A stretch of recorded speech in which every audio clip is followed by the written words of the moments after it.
Okay, you are watching Stewie's Wrestling Podcast with your main man, Mr. Stevie Ray. And if I come through the show, everybody needs to come through the show. Now, can you dig it?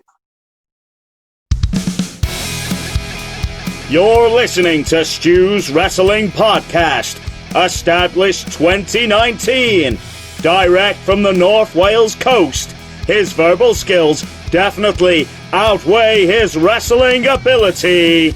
It's time for British Wrestling's sharpshooter, your host, Stu Palmer.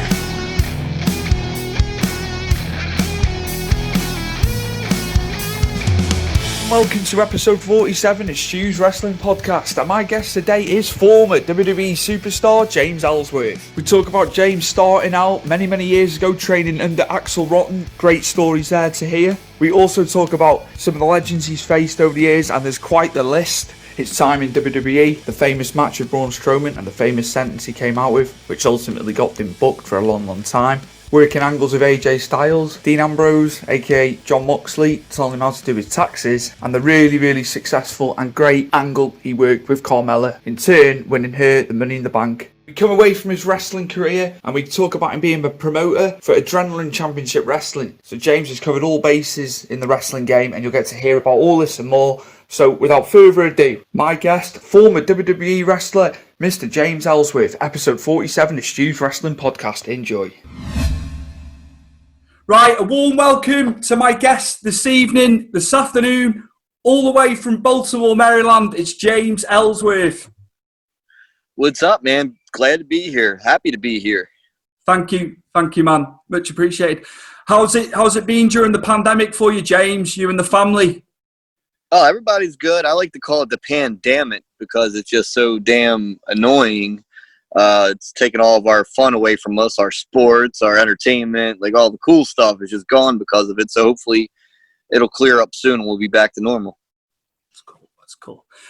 Right, I asked this question. This is always my first one, no matter who the guest is. And it's, when did you first start watching pro wrestling? Man, I've been watching wrestling since I can remember, I guess 4 or 5 years old. Whenever my memory started, I remember watching wrestling, seeing Ricky Morton in like 1988.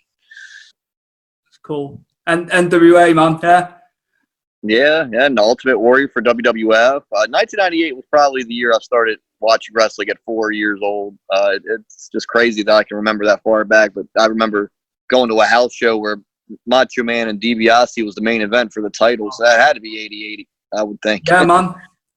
Yeah, just thinking to when they were, obviously, when they had the match at Mania, it will be, 88, man. The good old days. The good old days. Obviously, extending off that, you've named some of the guys you liked. Which other guys stood out for you when you were a kid? Man, when I was that young, Ricky Morton, Robert Gibson, the Rock and Roll Express, the Ultimate Warrior, I just said, Macho Man, Mr. Perfect. Even as a kid, I liked the heels a lot, like Mr. Perfect and Rick Rude, and then on WCW, I was scared, petrified of Vader. Obviously, it was early 90s. Harley Race. I don't know. I really liked the heels back then. Like Hulk Hogan, anytime he faced a heel when I was a kid, I wanted the heel to win. Yeah. Like when the Undertaker beat him at Survivor Series, 1991, I was ecstatic. It was, did you feel he was going to beat him that night? Well, when you're, 7, I guess at that point I was 7 years old. I thought the Undertaker was like Michael Myers or Jason. I didn't think anybody could stop him. So I thought he had a good chance of beating the Undertaker, and I was so happy when he did. It was so cool. That's cool, man. That's cool. You've been watching it. Obviously, I was born in '86, so I began watching it in 1990 over here on Sky Sports. So yeah, you got a few years on me, man. To be fair. Yeah, not too bad. I was born in '84, so I'm not too many years on you. Just to fast forward a bit now, James, it's about when did you start training wrestling? And I've read up, obviously, you trained under Axel. So, yeah, just to tell us how training was, your experience when you first started out. Well, it was crazy, man. I graduated when I was 17 years old, and that was on a Saturday. I graduated June 1st, 2002. And then that Tuesday, that 4 days later, I started wrestling. I started training at 17 years old. Went to wrestling school. It's called Bone Breakers here in Baltimore. Axel was a part of it. And then Axel kind of like he had a falling out with that school. And that school, when I went to it, only lasted like a year. And then that was like 2003. That school folded.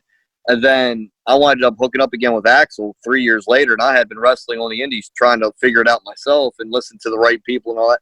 But like 3 years later, Axel and I found each other again, and he took me on the road and basically retrained me, and it taught me so much. Like that's why I always, praise him for my training, because I learned the most from him for sure. What did you take away? Like what stuff did he give you in your tool belt, Axel, that you took away with you as a wrestler?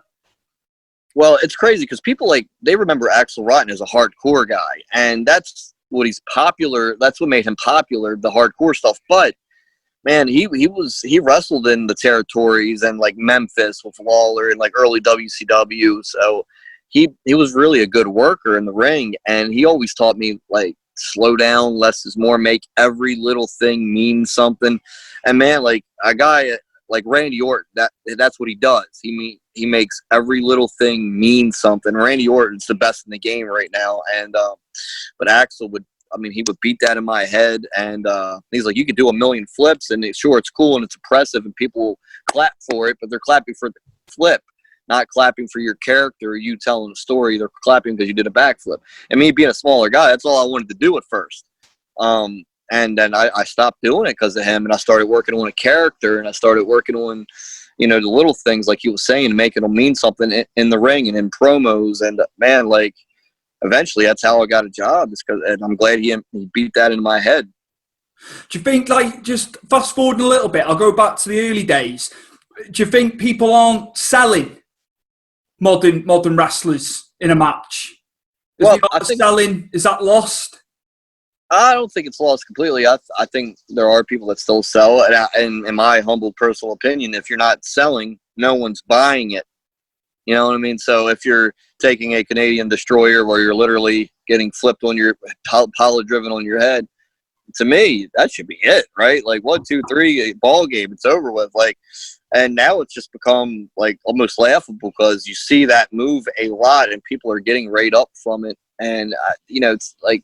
It just makes our job as performers and as wrestlers harder, because if people expect you to get up from that, then you really have to, go all out and, hurt each other more for people to think it's over with. And, and again, it's all based on opinion. Those are just my opinions. I like modern wrestling. Obviously, I like the old school. I rate modern wrestling, but I just hear it a lot. People aren't happy with modern wrestling, but it's different strokes for different folks, isn't it, I guess? That's right. At the end of the day, if we were all thinking the same, it'd be pretty boring, I suppose. So. Well, I just think the storytelling's most important, and if you're, selling's a big part of that. And, I mean, if you look at the ratings, man, less people are watching wrestling now than they were a year ago or 2 years ago, 3 years ago. It continues to... Yeah, it sucks. Like less and less people keep watching every year, and I think it's because the casual fan who might turn it on and see a guy get flipped on his head and doesn't watch wrestling much, he might go, "That's bull crap," and turn the channel. Again, just my opinions, but there's a reason why the ratings for every brand keep declining week to week. That's cool, man. That's cool. Going back to training, were there any noticeable guys training with you at the same time in the school and latterly in the school as well? Well, I think I'm the only one out of my class that made a name for himself. But when I was training, Mickey James was on the Indies Wrestling. She trained at this school called Kaida Pro Wrestling. Joey Mercury as well. He would come through the school and practice. They would use our school for practice.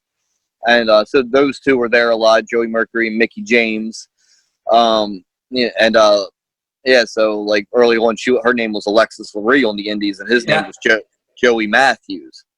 And sorry about that. No, you're all right, man. Carry on. It's cool. And they'd be at the school a lot. And Joey, man, he had such a great mind for wrestling, and I learned a lot from him when he would come up and practice. And he was very smart, and that's why later in his years he became an agent, a very good producer. I was a fan when he was with Rollins.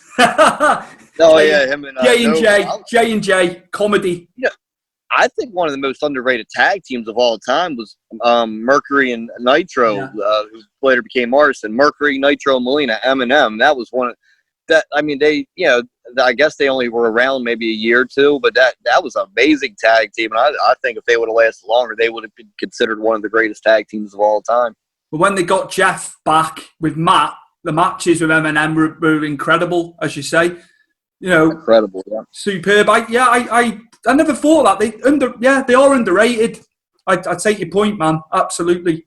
Well, I think there was that pay-per-view of, I think it was called Armageddon one year, where Joey messed his face up in a ladder match with the Hardys, like the ladder hit. Yeah. And I think after that, he just, I don't think that tag team came back too big after that. I think that's what did it, because they had a hell of a run and they were a great tag team. That was a great gimmick. And Molina obviously went on to become women's champion, and Morrison still, he's back with the company now. So yeah, to me, that's a very underrated tag team. I really enjoyed when they were together. Back to you, Mr. Ellsworth. When was your first match? Well, it's crazy. I guess you could consider it my first match. I said it on the Jericho podcast. I was against Mickie James at a birthday party at the wrestling school. My first match in front of people might have been 15 people there at his birthday party, and they made me wear a mask because I was so young looking. I was only 17, and I remember Mickie hitting me and the mask going sideways, and I couldn't see her, and I was falling all over the place. It was a disaster, but it's crazy how Mickie James was my first actual match in front of people. Which promotions did you enjoy working for in your early career? Which ones did you enjoy going to? Probably promotions most people don't know. I mean, obviously, they know, I worked for CZW a little bit, because Ruckus, there's a wrestler by the name of Ruckus who I would travel around with a lot. So other than that, man, there's Maximum Championship Wrestling. They ran out of Delaware twice a month. That was Kaida Pro Wrestling, who would run in Virginia and Pennsylvania twice a month. So wrestling every weekend that early with these two promotions, Kaida Pro Wrestling and Maximum Championship Wrestling, would run every other weekend. And so one weekend I'd be in Virginia, next weekend I'd be in Delaware, then I'd be back in Virginia, then I'd be back in Delaware. So I was wrestling at a very young age every weekend, and that really helped a lot, getting those reps and that experience. So I always bring those two promotions up because they gave me a lot of time in the ring time to learn to craft and get better. Whichever guys you get in with there that you remember fondly, which guys was it cool getting in there with? Oh, well, my indie days, notable guys that people like to hear. When I was on the indies, man, I used to get a kick out of wrestling guys I watch on TV, like Tatanka or Nikolai Volkov or Jake the Snake Roberts or the Sandman, Jerry Lawler. All these guys I wrestled before I got to WWE, just on the indies. I always got a kick out of that, wrestling guys that, or Eugene or Alsto or just, there's so many of them, Jimmy Snuka, that I watched growing up, and I was just wrestling on the indies. It was a lot of fun. Cool, man. And you were known as Pretty Jimmy Dream as well, yeah? Pretty Jimmy Dream. Yeah. I had to get that in there. I had to ask you about that. Now, fast forwarding a little bit more, a lot of people obviously have researched, but I listened to you on Jericho's when you were on there. You were a promoter, weren't you? Could you tell us about your time as a promoter? Well, yeah, I'm still promoting shows. Even when I was at WWE, if I had an off day on a Friday, I would try to run a show. It was hilarious. So it's a promotion called Adrenaline Championship Wrestling, adrenalinewrestling.com if you want to check it out. We've been running since 2009. We're Maryland-based here in the States. We also run Pennsylvania. We're going to be dipping into West Virginia as well. We've been running since 2009. I've ran personally over 100 wrestling shows, and it took me a couple of years to really get used to it and become successful at it. But man, now every time I run a show, they're profitable. Everyone gets paid. I bring in names all the time. I've had, you name them, I've probably had them. I've had Bret Hart, Kurt Angle. It's just to name a few. And man, we're still going to this day. Hopefully we'll get to run a show again soon. Obviously we're not allowed right now, but I can't wait to get back at it. That's cool. That's cool, man. I was just going to say how was promoting for you? Obviously, you're saying about learning about it initially. What was it hard in the early times? Well, when I started promoting, I'd been wrestling almost 10 years. So I was just a wrestler, and I started promoting because there was this, ACW was ran by somebody else at first. And, they were just new to wrestling, didn't really understand, and how could you? Wrestling's not just something you can get in and just do. But, you can't be a great promoter right away. You can't be a great wrestler right away. It's a very hard business to learn. So this guy, he was running the shows. He was losing money. He was booking too many guys. Like on an indie show, you really shouldn't book more than 20 guys on your show, have more than 6 to 8 matches. And this guy was booking 40 guys, having 11 matches, 12 matches. The shows were going too long. He was paying too many people, losing money. So he sold the company to me, and I decided to give it a crack at it. I started making money at it. And it was hard at first because I never did it before. I was just new to it. When you're new to something, it takes time for you to become good at it. I think, there's some exceptions to the rule, obviously, but most people it takes time to get good at something. And it was. I remember okay, I need to get flyers, posters, yard signs, and doing all that, just thinking, how can I advertise and get the word out there to get people into the building? And it took a year or two, and but now, man, we're 11 years strong, and we're doing very well. How many people were you drawing? Obviously, pre-COVID. So the average indie, I'd say in America, the average indie draws 200 people, right? So our last show, February 28th, a couple weeks before the pandemic, as I like to call it, not pandemic, we had over 700 people, and it was called Funny. The show was called Funny Equals Money. You had James Ellsworth versus Gilbert. You had Superhuman on the show, Grim from Grimm's Toy Show, all goofy characters. And, I remember the internet's a terrible place. People badmouth at a show, all these idiots on a show. Nobody's going to go to this.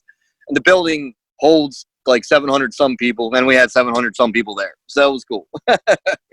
What do you think of Superhuman? In your personal opinion, James, I'm gonna put you on the spot a little bit. Hey man, whatever works. People who he is. I know you knew who he was. Absolutely.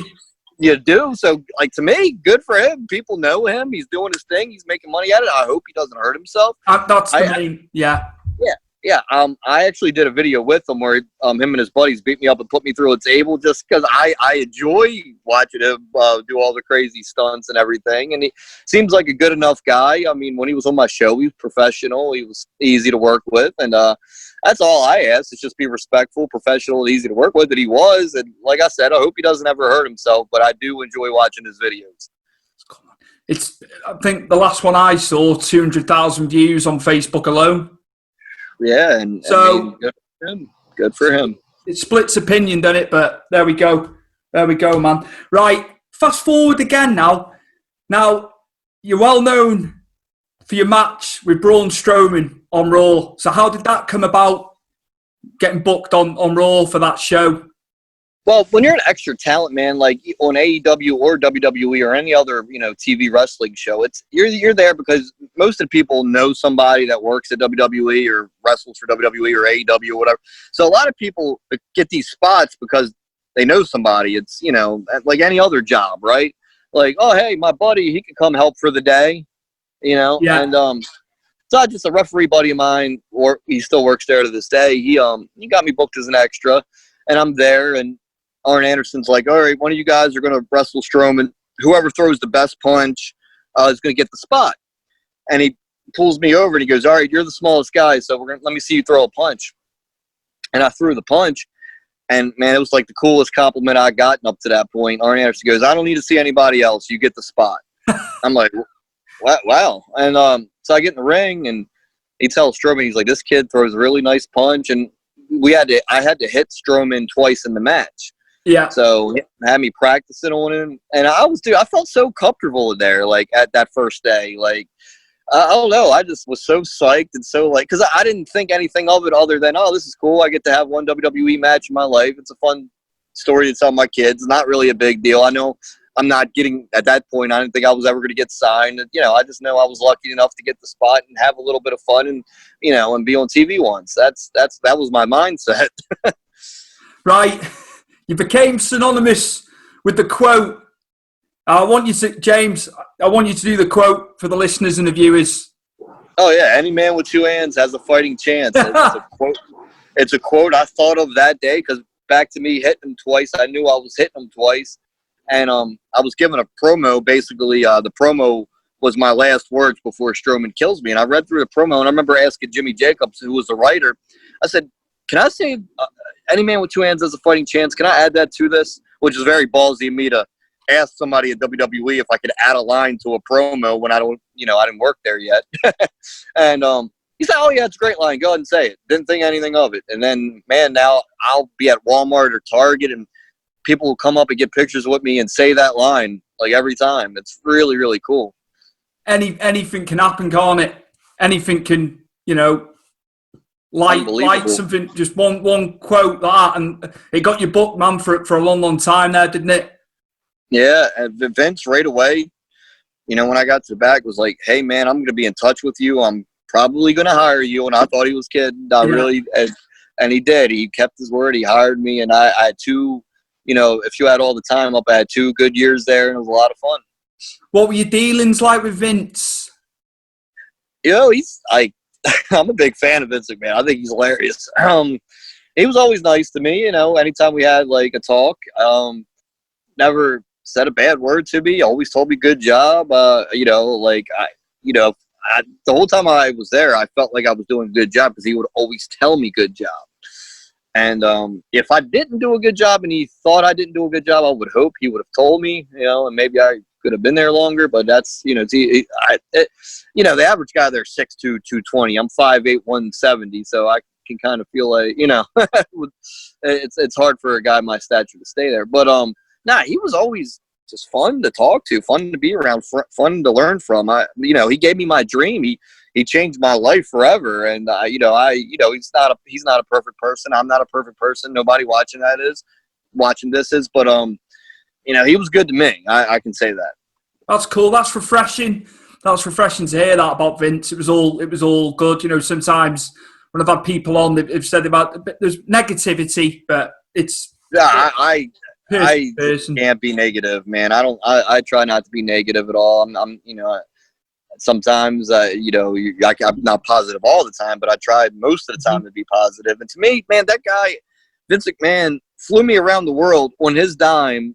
You know what I mean? Like, I got to see the world because of this guy. And, like, I have more, I'm very well off because of this guy. Like, and I that's the way I look at it.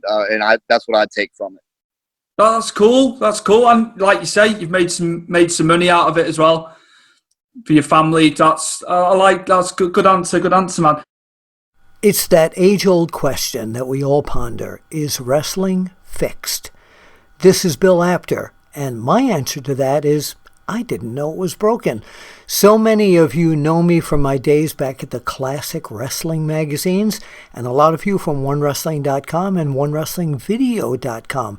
But I always get questions about various things I did through the years to propel my career to where it is today as the world's most recognizable journalist in pro wrestling. What was my relationship with the McMahons? Was I the guy who started that feud between the actor, comedian Andy Kaufman and Jerry the King Lawler? What is Ric Flair really like? Who are my favorites? Well, all this and more answered in my book that you can get online or at your favorite book dealer called Is Wrestling Fixed? I Didn't Know It Was Broken. It's a great read, got great views, and hopefully you'll be picking it up soon too. So the answer to Is Wrestling Fixed? You know it now. I Didn't Know It Was Broken. This is Bill Apter, and I'll see you at the matches. GTG, often imitated but never duplicated. Kind of broad at the shoulder, narrow at the hip. No other promotion. Give us any lip. We the best of the best. The beasts of the East. SOS, simply out of sight. GTG. When he said, good times guaranteed. How was it working AJ Styles? I bet you've been asked this many, many times, but I want to ask it. AJ is the best in-ring performer in the world, I think. Like him and Randy Orton. I think Randy Orton's the most consistent performer the last, century and a half, but like, or decade and a half. I mean, but like AJ is the best in-ring performer in the world. I hold that against anybody, in my humble opinion. He's a great guy, always takes care of you. I couldn't ask for a better guy to work with at WWE than AJ Styles. I was very lucky and fortunate that I got to work with him as much as I did. That's cool, man. What was it like taking the Styles Clash? I mean, yeah, like it's weird because I've taken that move 29 times, and I took it a bunch on the indies, not from him, but from people. That one time I messed it up. It was just I was nervous wrestling the world champion. Didn't know I was wrestling the world champion to that day, and like you're trained to tuck your chin and all that. And then one time I didn't do it, but then like he gave it to me off the steps on SmackDown, off the steel steps onto the floor. I remember that, it was just a ball buster. I was like, but it's actually a very safe, easy move to take. How did it feel going over on him? Well, for me, it did wonders for me and my character and my career. I do wrestling's a show, and that's what we're doing, and what it went with the story we were trying to tell. And I never in my life thought I was going to pin the world champion, the WWE champion, like that. So the 5-year-old kid in me is like, wow, I just pinned the WWE champion in the main event on television. Like, that was very cool, for the 5-year-old in me to go, wow, I just did that, Yeah, but it was nice, man. Just that they allowed you to go over. It's cool. Right, just moving on to, obviously, we know him as John Moxley, Dean Ambrose. Yeah, I'm going to segue into Dean Ambrose, John Moxley now. How was that? How was your dealings with him in WWE? Oh, great. I hate to put everybody over and say everybody's nice, but he was, again, just another great talent, fun to be around, fun to work with. We did a couple of car rides together. He always would give me some very good advice. He actually had a nice talk to me about doing my taxes one time and how I should do them. He's a quiet guy. He's to himself, but he's a fun guy to talk to and be around. And I hope to get to work with him again someday. I had a great time working with him, and I thought they cut the legs off of him and I being together too quickly. I thought we were like such an odd couple, but both of the characters were crazy. He was badass crazy, and I was crazy stupid. You know what I mean? And it was like two car crashes in one garage, basically. And I thought you could have got 6 more months out of him and I being together. I really, really thought. Maybe it's wishful thinking on my end, but I really thought we had something very fun going. That's cool that you think like, man. The feud had legs further. It's nature of the beast, I think, isn't it? Oh, yeah. Sometimes they cut things all the time, don't they? Oh, yeah. The business doesn't owe you anything, It's you got to roll with the punches. After working the programs with AJ and obviously Dean, you then went on to work with Carmella. How was it with Carmella? So the main thing I always tell everybody about Carmella is she is one of the smartest people I ever got to work with. She's just a smart girl, good business sense. Fairly still to this day, if you ask me, new to wrestling. I've maybe been in wrestling 5-6 years, just still very new to wrestling, but she always dresses nice. She always looks good for television, and she was great to work with. We had a lot of fun. We, just being on house shows and goofing around, and that Money in the Bank thing we did will be remembered forever, I think. Like, that will be something that everybody, like 20 years from now. Remember the first Women's Money in the Bank ladder match when Ellsworth grabbed the briefcase and just gave it to Carmella, and they redid it a couple of weeks on SmackDown, which was always planned, by the way. Okay. And, yeah, man, she's awesome. She hasn't been getting used here as much, and I hope she does, because I love watching her. I still talk to her and still, stay connected with her. And, she's just an outstanding person. Just to go on to, it's not my experience, but I was out at WrestleMania. Probably would have been 4 years ago now. And my friend was at the hotel where you guys were all staying. And he said she's the loveliest. He's met a lot of the divas I have. He said Carmella's the nicest one of all. She's sweet. That's what my buddy said, from a fan perspective. So that's cool. Absolutely. That's cool, man. Also, forget the wrestling, the vignettes you guys did together as well. when yeah, man. picking out clothes for you. I remember that one fondly. So just your experience doing the vignettes with Carmella. No, man, like me, I'm an idea guy. Like, I just like to pitch ideas, and I think I pitched too many ideas at WWE. I probably got on their nerves because I cared so much about what I was doing and what Carmella and I were doing. Like, I would always pitch. I don't care, like, you know, if they use one idea of yours, like, you're so happy to see your idea come to life on TV. And but when we do those vignettes, well, what if I wear this? What if I say this? What if I, you know? And I'm probably getting on nerves. I don't know. But with her and I, we had fun doing those, and we always just had fun, man. We were having a good time. And again, you know, maybe it's wishful thinking. I think they cut the legs out of that too early. Yeah. I mean, I left the company, and then they brought me back and put me right back with Carmella. So they kind of proved the theory there that they did cut the legs off too early, because they brought me back and put me with her again for a couple of months. So I think everything they gave you there, fan perspective now, you ran with it. And like you say, I agree with you. It could have gone further, definitely. I think every opportunity they gave you, fan perspective, you know, fair play to you, man. Yeah, man. You know, and I never went through NXT or training at the Performance Center, and they got time and money invested in those guys that have been through there. And, you know, maybe like that they're, you know, that with that being said, that's the guys that they want on TV because they have so much time and money invested in those people. It's just a theory of mine. But, like, yeah, anything that, dude, I really feel like I'm confident in my abilities that if I'm given anything to do, I'll just have fun with it, make it work. I will do anything that's needed to do to make it work and get it over and make it a positive experience for the fans. That's cool, man. That's cool. Any guys within WWE at the time that you would have liked to have worked with that you didn't get the chance to work with? That was going to be the next one. You know, there was a bunch of them. I really felt like Braun Strowman and I should have had another match.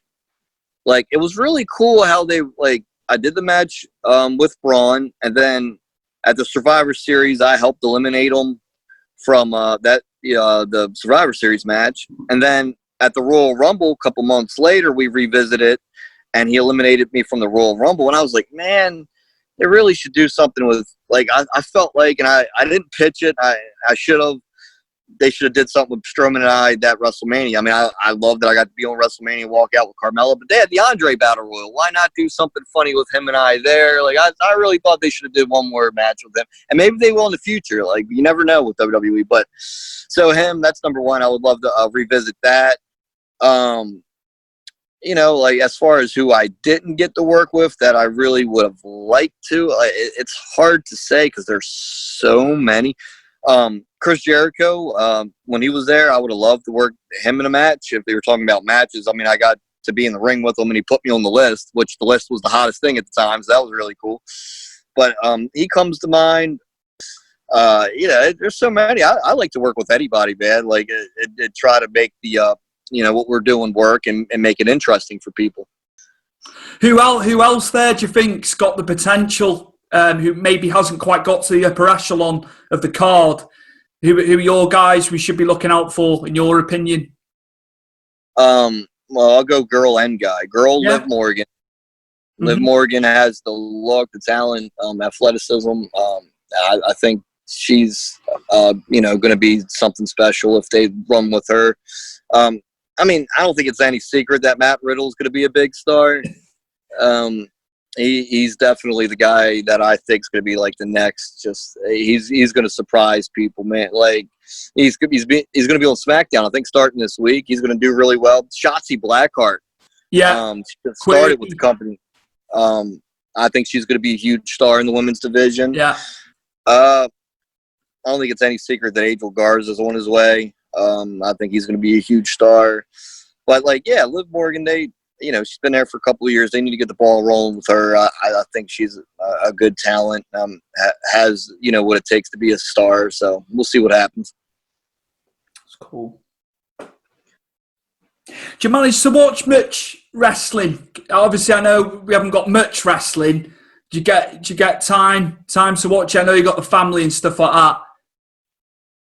Yeah, I try to keep up on everything. I watch, Raw, SmackDown, NXT, AEW, like the basic shows that come on your basic cable or whatever. And so it's hard to watch without fans in the crowd. I know they have like wrestlers in the crowd, but it's not the same. It's not real reactions. It's not real emotion coming out of the audience, and I miss that, man. The fans are the most important thing about wrestling, and I love wrestling fans, man. Not the loud minority on the internet that are try to troll and stuff like that. It's the silent majority of wrestling fans that are great, just passionate, the most passionate fans of the world are wrestling fans, and I miss them being on the show, and I can't wait till they come back. That's your bread and butter, in it, the fans. Absolutely. At the end of the day, man. In relation to AEW, which guys you're liking over there? Who's the guys you like to watch, man? We'll go like I'll talk about the newer guys, because obviously Jericho and Moxley but newer guys that I got my eye on that I think are going to become stars. Obviously, number one's MJF. That's no surprise. He's old school with a new school mix to me. He can talk. He looks great. He plays his character very well. He's going to be a huge wrestling star. Kip Sabian and Penelope Ford together. Team Superbad. I love them together. It just, it looks like the prom king and the prom queen, or something, it just, they look great together. He's an amazing talent. She looks like a star.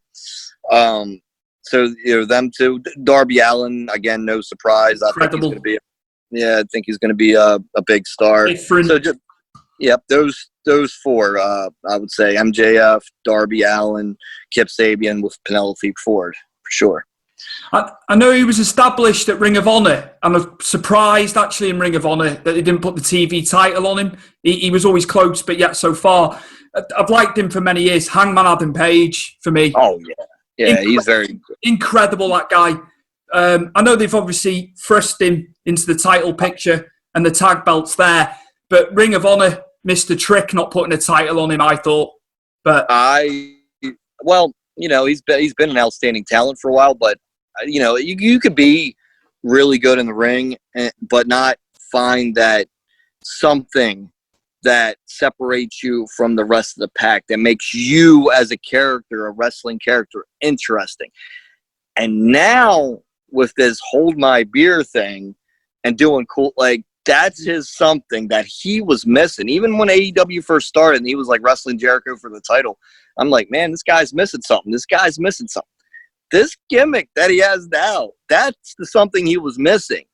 And now the world is his. Now he's going to be an incredible star. Like that, because most people can relate to that. Oh, hold my beer, I'll show you how to do it. And that's his gimmick. It's so good. Like the fight scene he had with Jake Hager at the last pay-per-view when they were at the bar and they sat the drinks down and fight. That was awesome, man. So good for him that he found his something. I'm glad he did.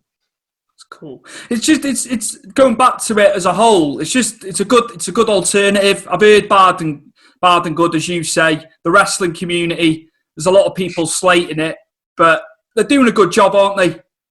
Oh yeah, man. I like anything new is good.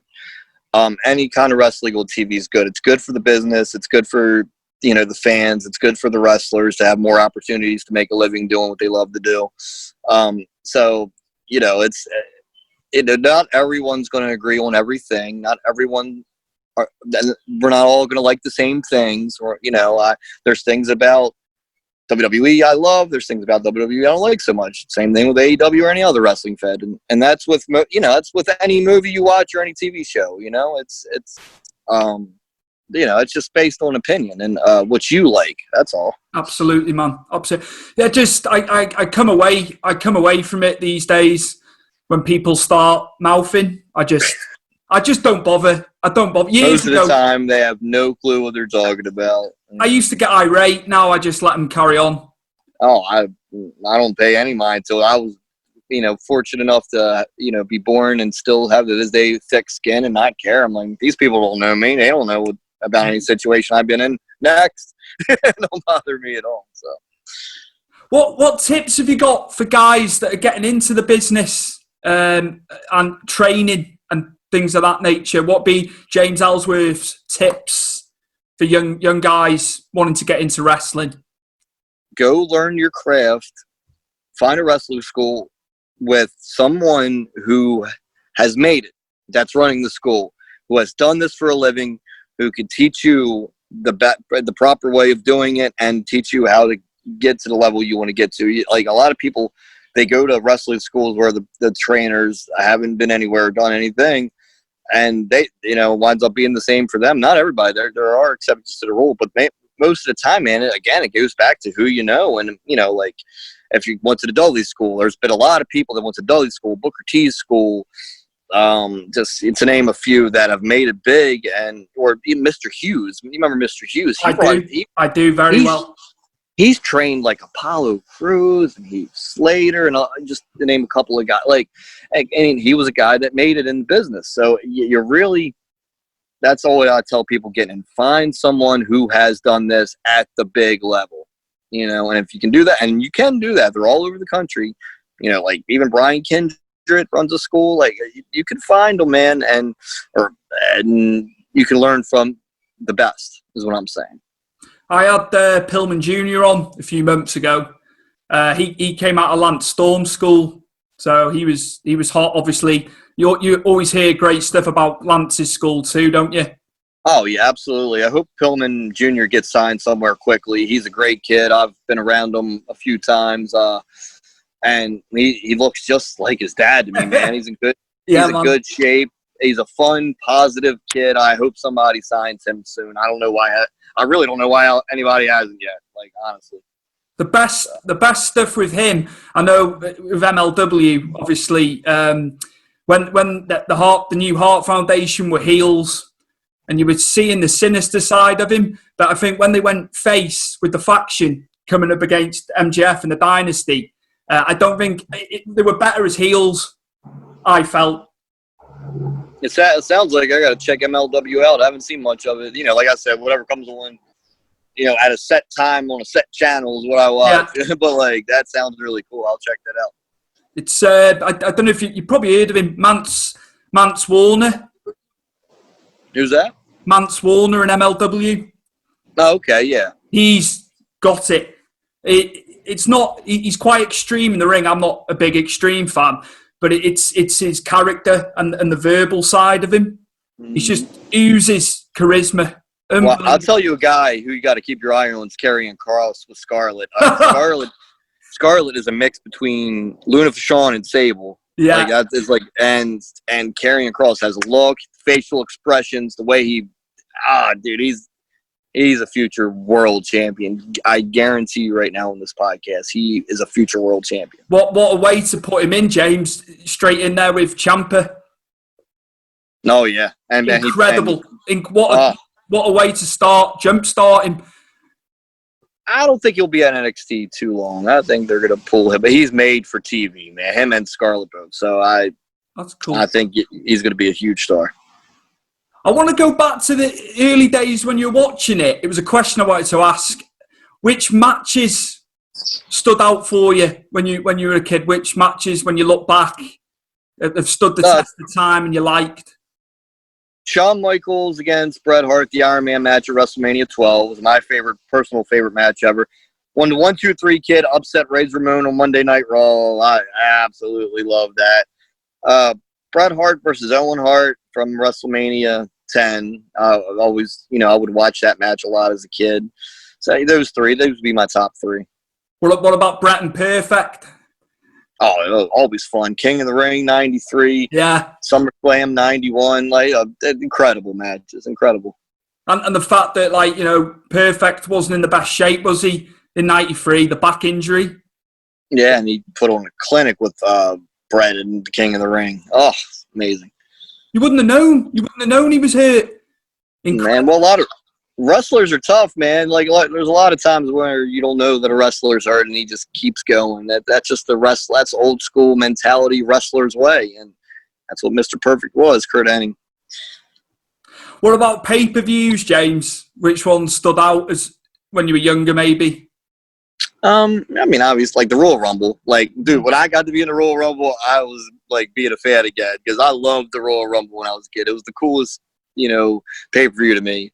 So I remember when I got to be in it, I was like, this is amazing. I'm at my favorite pay-per-view. And yeah, this is always a fun concept. The winner gets to wrestle for the title at WrestleMania, and you don't know who's coming out next. And, it's just the best pay-per-view out of them all still to this day. That's cool, man. That's cool. Right, James, I want you to plug all your social media, where we can get merchandise. Yeah, obviously, I'd say plug some shows that are coming up, but I don't know how the land lies with shows over there.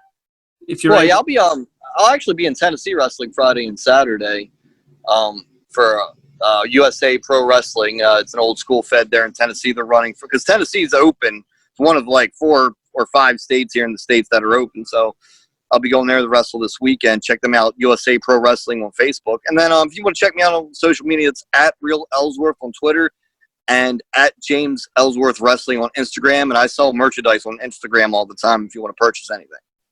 That's cool. That's good plugging. Good plugging. I like that.